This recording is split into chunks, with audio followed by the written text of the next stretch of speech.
Hi, today I would like to show a quick and easy way to add color to a pendant.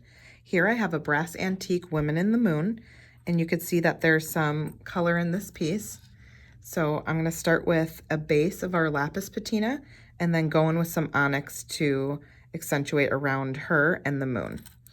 So I'm going to be working on a non-stick craft sheet surface, and to get started with patinas, you just want to shake your bottle. So you're going to hear this mixer ball here and shake it just to blend the color. And then they're very fast drying, so you're going to work in small amounts. I'm going to go ahead and apply a few drops just here on my surface.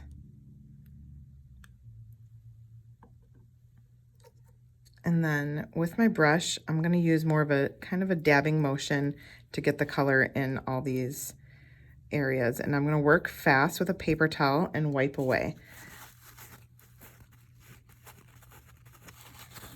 So I sometimes like to work when it's a larger piece like this, I'll work in sections and just get it in there and wipe. And I had more of the blue in this star area, so if you need to reapply, you can do that a little bit. And now I'm going to go in with the onyx.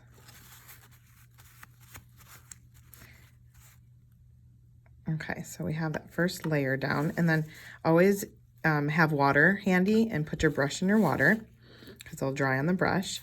And now with the onyx patina, I'm going to use a really small amount here.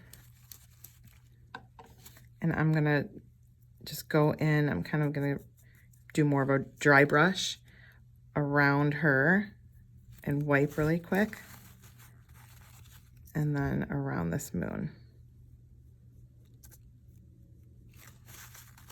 So you always want your paper towels handy and water for your patina.